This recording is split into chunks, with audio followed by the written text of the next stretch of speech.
বন্ধুরা, বর্ষা প্রায় শেষ হতে চলেছে। যে সকল বন্ধুদের ছাদ বাগানে বা মাটিতে কিছু সংখ্যক গাছ আছে, আজকের ভিডিওটা তাদের জন্য। সমস্ত গাছকে সুস্থ সবল রাখতে এবং অধিক সংখ্যক ফুল এবং ফল পেতে আপনাকে চাপান সার প্রয়োগ করতে হবে।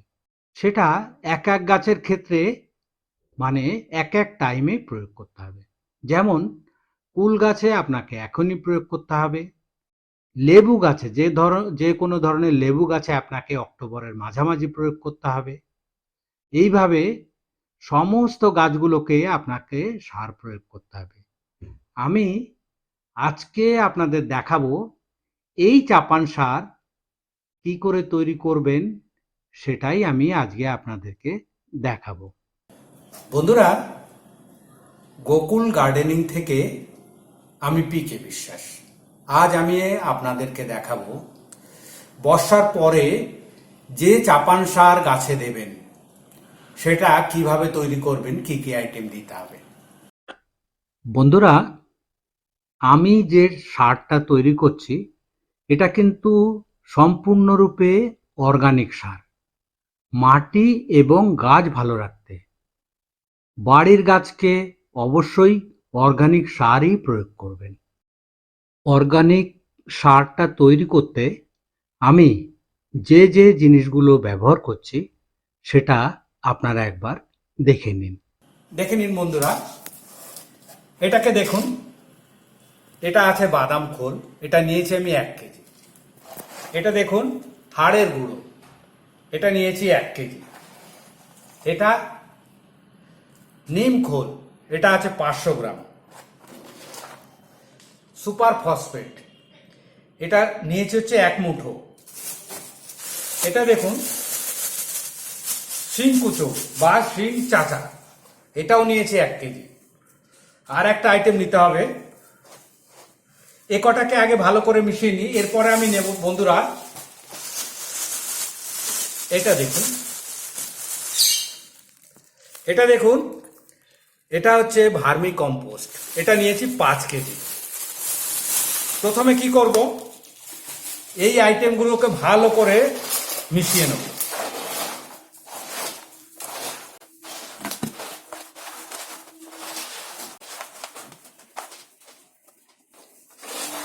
ভালো করে মিশিয়ে নেওয়ার পরে এই ভার্মি কম্পোস্টটা 5 কেজি ভার্মি কম্পোস্ট আছে এখানে, কারণ আমার গাছের পরিমাণ অনেক আছে, সব গাছে দেব। আম গাছ বাদ দিয়া যত গাছ আছে সব গাছে বর্ষার পরে আমি কিন্তু এই সারটা দিয়ে দেবো। ভালো করে মেশানো হয়ে গেলে কি করব বন্ধুরা, এটাকে একটু জল ছিটিয়ে 8 থেকে 10 দিন রেখে দেব। সেপ্টেম্বর বা অক্টোবর মাসে যত গাছ আছে সব গাছে কিন্তু আমি এই সারটা দিয়ে দেব। তাতে কি হবে, যে গাছে ফল হয় তার মুকুলটা অনেক বেশি করে আসবে এবং সব রকম খাবার থাকার জন্যে ফলের পরিমাণ বেশি হবে, মুকুলটাও বেশি হবে। বন্ধুরা, এইভাবে চাপান সার তৈরি করে প্রত্যেক গাছে দিলে আপনার রেজাল্ট অনেক ভালো হবে। মেইনলি লেবু গাছ, যত ধরনের লেবু গাছ আছে, কমলা লেবু, মালটা, পাতি লেবু, যত ধরনের লেবু গাছ আছে সেগুলোকে আপনাকে প্রয়োগ করতেই হবে সুষম খাবারের জন্য। এখন কি করব, এটাকে একটু জলের ছিটা দিয়ে এইভাবে আমি এটাকে বস্তাবন্দি করে রেখে দেবো। বন্ধুরা, 8 থেকে 10 দিন পর ওই মিক্সড সারের মধ্যে হাত দিয়ে দেখবেন সারটা গরম আছে কিনা। এর মধ্যে নিম খোল আর হাড়ের গুঁড়ো থাকার জন্য যখনই মাটি এবং জলের সংস্পর্শে আসবে ও বিক্রিয়া করে পুরো মাটিটাকে গরম করে দেবে। 8 দিন পর ওই জন্য হাত দিয়ে দেখবেন ওই গরমটা আছে কি নেই। তারপরে যদি গরম না থাকে আপনি কিন্তু এটাকে তখনই ইউজ করতে পারবেন। বন্ধুরা, জল ছিটিয়ে 14 দিন রাখার পরে সারের এখন এই কন্ডিশন। দেখুন দেখতে কতটা ভালো লাগছে, একদম খুব সুন্দর হয়েছে। এই সারের মধ্যে ভরপুর ময়েশ্চার আছে। যে গাছেই প্রয়োগ করুন না কেন, এ রেজাল্ট খুবই ভালো দেবে। ফল ফুল অনেক বেশি আসবে এবং উপযুক্ত সার পেয়ে যে গাছে প্রয়োগ করবেন তার ফ্রুট সেটিং কিন্তু অনেক বেশি হবে। আপনারা এইভাবে করেই অ্যাপ্লাই করবেন, তার রেজাল্ট অনেক ভালো পাবেন। পুরো সারটাকে একটা প্যাকেটে ভরে এখন রেখে দিতে হবে।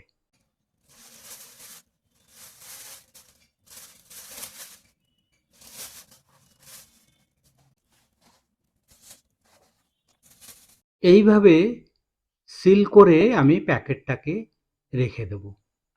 গাছে প্রয়োগ করার সময় গাছ অনুযায়ী অল্প পরিমাণ পটাশিয়াম হিউমেট এবং 10-26-26 টব অনুযায়ী 50 থেকে 100 গ্রাম প্রয়োগ করতে হবে। তাহলেই আপনি সব গাছের রেজাল্ট, ফুল ফল অনেক বেশি পাবেন, গাছটাকেও সুস্থ সবল রাখতে পারবেন। আজ এ পর্যন্ত। ভিডিওটি দেখার জন্যে সকলকে আরও একবার ধন্যবাদ।